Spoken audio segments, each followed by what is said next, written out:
It's complicated when you have all these genes, right? You got to figure them out. But that's what I think that's all we got in here.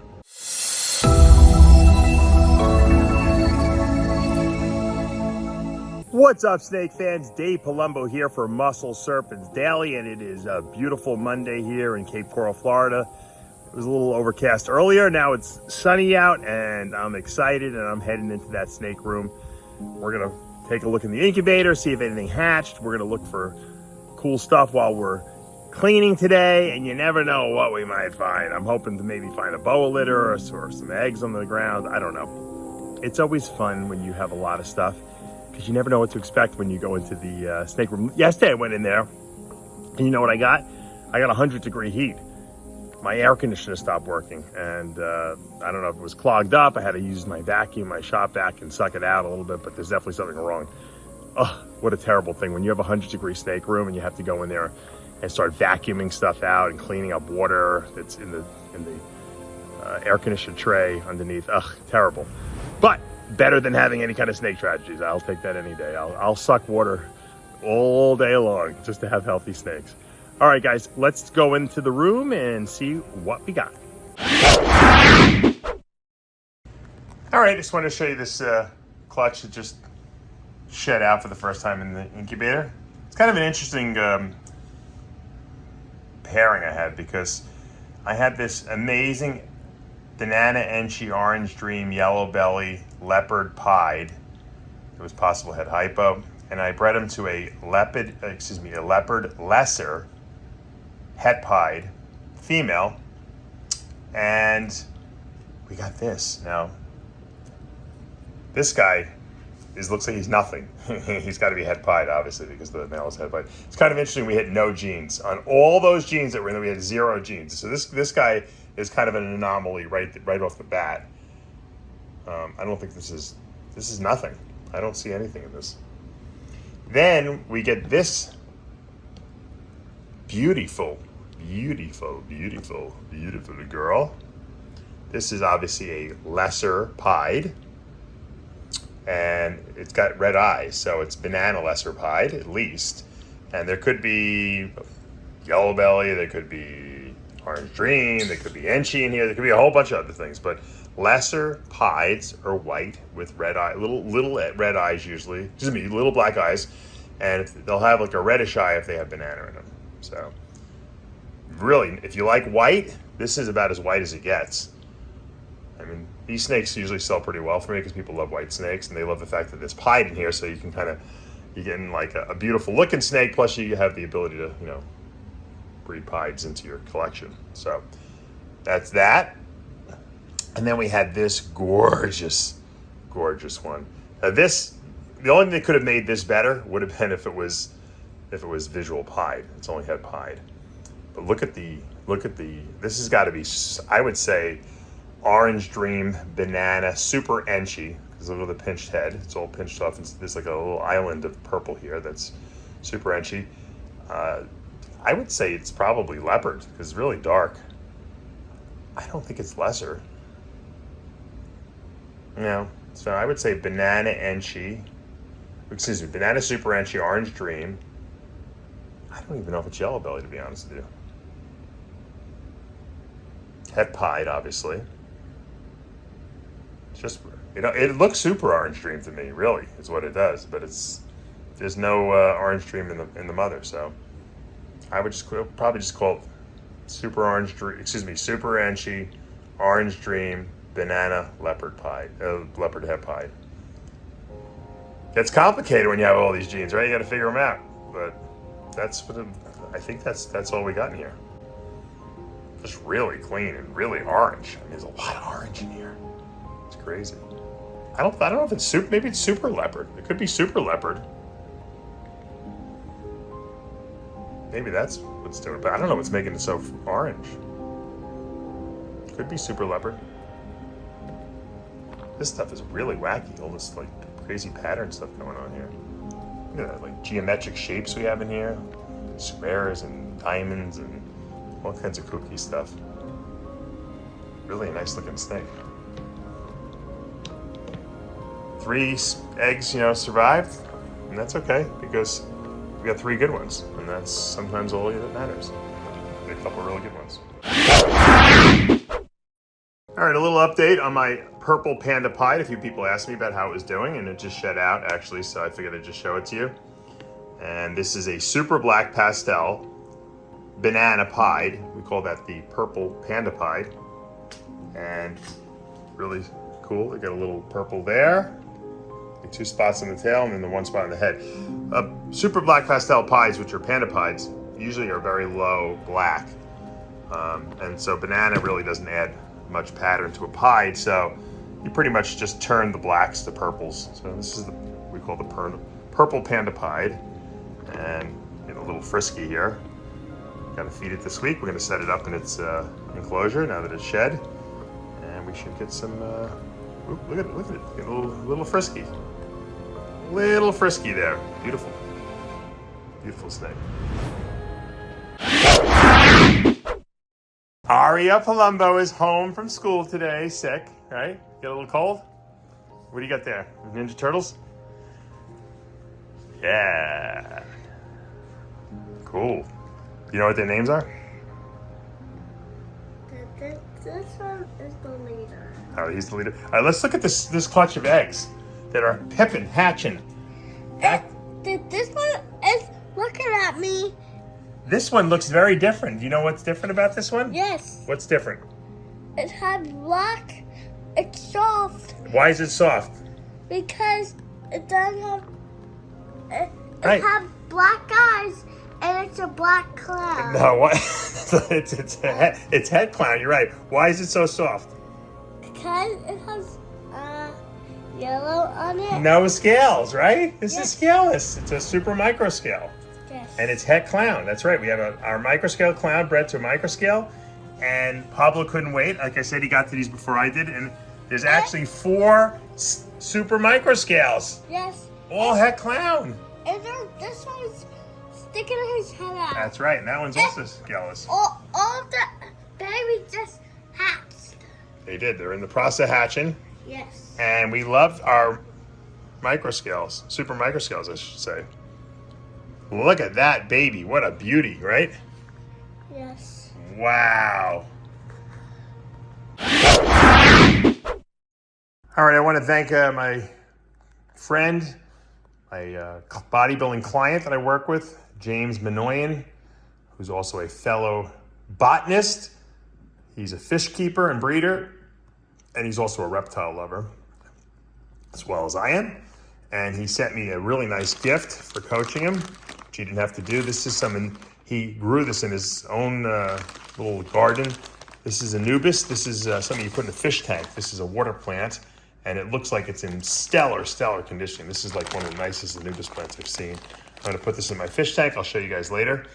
He also sent me this that he grew himself. Epiphyllum, which is Lady of the Night cactus.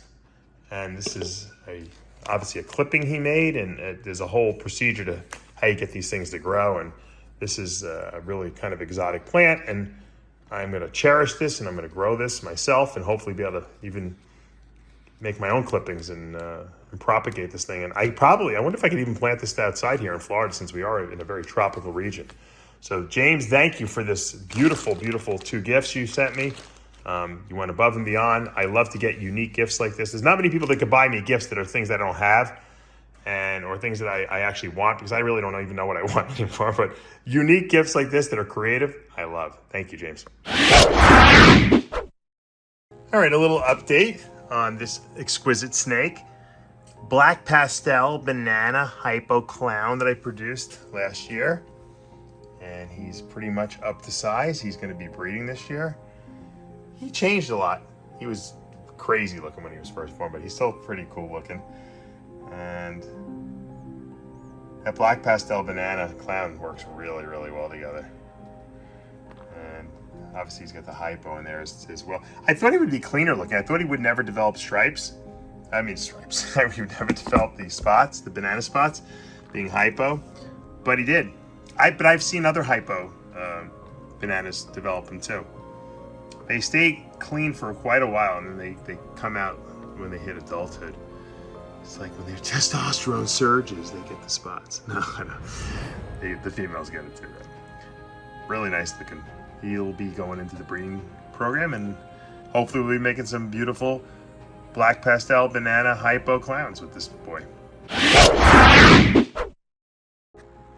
All right, I wanted to show you this beautiful rainbow girl that's grown up, super inchy HYPO rainbow. She's changed so much since she was born. It's crazy, and she's just getting wackier looking. She was very purple when she was born, and of course, you know, a lot of ball pythons get yellower, but the yellows really work for her really well. There's so much contrast in here. Obviously, the HYPO gene and the super inchy is helping that as well. Wow, is that a great looking rainbow combo? Can't wait to breed this girl. Oof. This is going to be a powerhouse for sure. Great little holdback. She's putting on good. She's been a good eater from day one, really. I mean, I can't complain. She's literally a year old. Not even. She'll be a year old at the end of the month. She's got some nice size in her already. You can never show this snake too many times. I can't. I come in here and I look at her every single day. She's so awesome. The snake. This is triple recessive plus orange dream. This is orange dream, HYPO, ULTRAMEL pied. I never get sick of looking at her. She's just gorgeous. Look at that.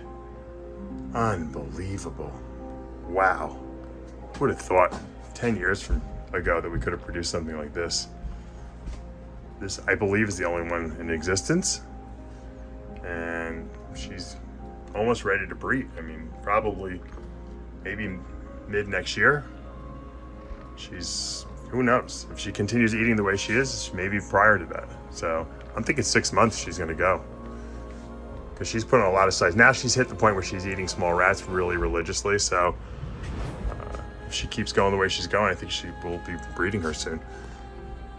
More than likely back to our father, who's an orange dream pied ULTRAMEL that's had HYPO. So hopefully produce some super orange dream versions of this. Crazy wacky, right? Holy mackerel. Look at this little peewee. Sometimes you get really, really tiny baby ball pythons. This is an inchy yellow belly or asphalt, possible head pied. Really tiny though, look at that. She's so small. Look at my hand. You can't even get a good perspective until I put her in my hand here. When you get a babies like this, you have to really make sure they eat. She's actually really pretty. I think she's gonna prove out to be inchy asphalt. She doesn't look yellow belly to me. But now they have a genetic test. Did you guys know that? You can send out your snake shed and they'll tell you if it's het asphalt or if it's het yellow belly. I probably should do that. I have a lot of genetic testing to do. I have a lot of possibles. But this girl's real small. Anyway, when you get little babies that are this small, you have to make sure they're eating. You cannot neglect them. If they don't, you have to assist feed them because they go downhill really fast when they don't have a lot of body mass on them. They have good size and mass, and then they don't have to worry about it. But she's teeny, so we keep an eye on her. We have her marked. Pablo's got his little system there. He's got a red dot, so we'll put her back. Let her relax. Here's a beautiful female I produced a bunch of years ago. I think it's in 2019 we produced her, and I held her back. I thought she had really good potential, and she obviously does. This is an orange dream inchy, yellow belly, hurricane. I think she's yellow belly. We'll find out. I put her down as possible hurricane. I think she's hurricane, but you can never tell. She's got like a weird expression of it. Like sometimes I see it in some of the alien heads, and then in others I don't. So we put her down as possible hurricane. 100% het pied and HYPO, so we can produce some cool HYPO pied stuff, depending on what she proves out to be. That will obviously enhance what we have here. She's big, so she more than likely, hopefully, will lay something soon. And we're keeping an eye on her. Beautiful girl, and I love to produce my own stuff and then get great results from it. All right, we'll end today's video. A little of this, a little of that. One of those Monday videos we normally do as we're cleaning. This beautiful inchy orange dream champagne HYPO, 100% het pied. She's possible. Hey, yellow belly, I'm not sure. But, you know, the HYPO champagne is known as the mimosa. I've shown you this girl before. She's one of the best looking champagnes I've ever seen. So that's why I kept her, obviously. And we've been breeding her. I hope she delivers. She's actually a 19, so she's about right to breed. We have her with an OD ULTRAMEL pied het HYPO, so we can get some really cool stuff here. Obviously, everything would be het ULTRAMEL, which imagine this girl in ULTRAMEL. Oh my God, that would be insane. So hopefully she goes. Look at that beautiful, crazy looking head she's got. A little reverse heart. Let's see if we can get that little heart in the right orientation. No, of course not. She's gonna follow me around. There we go. There it is. That's the heart. The heart of the ocean, as they say. All right, we're gonna leave her alone, not disturb her too much. I think she's gonna give us some eggs. Hopefully they'll be fertile eggs and they won't be slugs. All right, guys, that's going to do it for today here at Palumbo's Pythons and Bows. I want to just thank you guys for all the positive comments I received on I guess it would be today's video technically, that I put up about Florida Fish and Wildlife and the new laws here in Florida. We have to support USARK Florida. It's very important. We have a very, very important issue down here to deal with. And we have to find the common ground, and we have to find a way to reach our legislators so that they can say, hey, you know what, this is not good for business. This is ridiculous policy. We have to find some place in between where we can regulate without banning stuff. Banning stuff never works. And the reason it doesn't work is because it creates an underground. We have to find a way that people can have their animals, they can preserve nature, because let's face it, you know, as we build and urbanize, we lose the wild, and when the wild goes away, we don't have wild snakes anymore. So, and that's not just for the US, that's all over the world. So the pet hobby, specifically, you know, the reptile hobby, is really preserving these animals for forever. So it's not a bad thing. We have to just figure out a way to do it the right way. Make sure you sign that petition. All right, I hope you enjoyed today's little video. Can you believe we hit 4 scaleless heads in that clutch? What great odds. Well, and they're actually technically super microscales, and they're all head clowns, so that's really cool. I'm super happy about that, and you know, a little this, a little that. It just gets better every day, right? Building the dream. We did a lot of moving, Pablo and I. Maybe tomorrow I'll show you how I rearrange my snake room, and we're getting ready for some stuff that's coming tomorrow. I'm getting a bunch of snakes tomorrow, so I guess that'll be tomorrow's video. What I received, some coming from Kevin McCurley, some coming from a few trades I did. Let's see what we got tomorrow morning.